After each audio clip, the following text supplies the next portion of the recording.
আজকে সকালের নাস্তা বানানো থেকে ভিডিও করতেছি। এতে সকালের নাস্তার জন্য আটা সিদ্ধ করে নিলাম, তারপর রুটি বানায় নিলাম। এখন রুটি সেঁকে নিচ্ছি, 2টা ফ্রাই প্যানে বসাই দিলাম তাড়াতাড়ি হওয়ার জন্য। আর রুটি অনেক, তারপরে গরম বেশি রান্না করার জন্য তাড়াতাড়ি করতেছি। তারপর দুপুরের জন্য সব কিছু রেডি করে নিলাম। 2 রকমের ডাল দিয়েছি, এটা আমি ইউটিউবে দেখেছি। 2 রকমের ডাল দিয়ে পেঁপে রান্না। তবে খাওয়ার পর আমি ভয়েস দিতেছি, অনেক মজা হয়েছে, অনেক ভালো লাগছে। বেশি করে ধনিয়া পাতা দিলে আরও বেশি ভালো লাগতো, তবে আমি চাশনি পাতা দিয়েছি, ধনিয়া পাতা ছিল না। তাও অনেক মজা হয়েছে পেঁপে দিয়ে ডাল রান্না। তারপরে আমি করব কলমি শাক।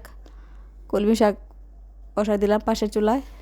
এখন কাঁচামরিচ দিয়ে একটু ভেজে নিব, নাড়াচাড়া দিয়ে মিশিয়ে নিব, তারপর নামাই নিব। সবুজ সবুজ থাকতেই নামাই নিব। এতো আমার কলমি শাক হয়ে গেছে। শিং মাছগুলো একটু বড় বড় ছিল, এই জন্য আমি ছিলে নিয়েছি। ছিলে লেবু লবণ দিয়ে একদম ধুয়ে নিলাম, এখন ভেজে নিব।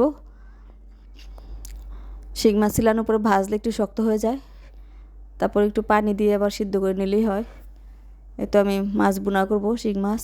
পেঁয়াজগুলো হালকা ভেজে কাঁচামরিচ দিয়ে এখন টমেটো আর সব মশলা একটু একটু করে দিয়ে দিব। আমি তো লাল মরিচ দিব না। এখন মাছগুলো দিয়ে দিব, মাছগুলো দিয়ে একটু মশলা মিশাবো, নেড়ে চেড়ে কষাবো, তারপর একটু পানি দিব। পানিটা দিলে আবার একটু নরম হবে, না শক্তটা খেতে ভালো লাগবে না। ভাজা ভাজা হয়ে গেছে, এই তো একটু পানি দিয়ে দিলাম,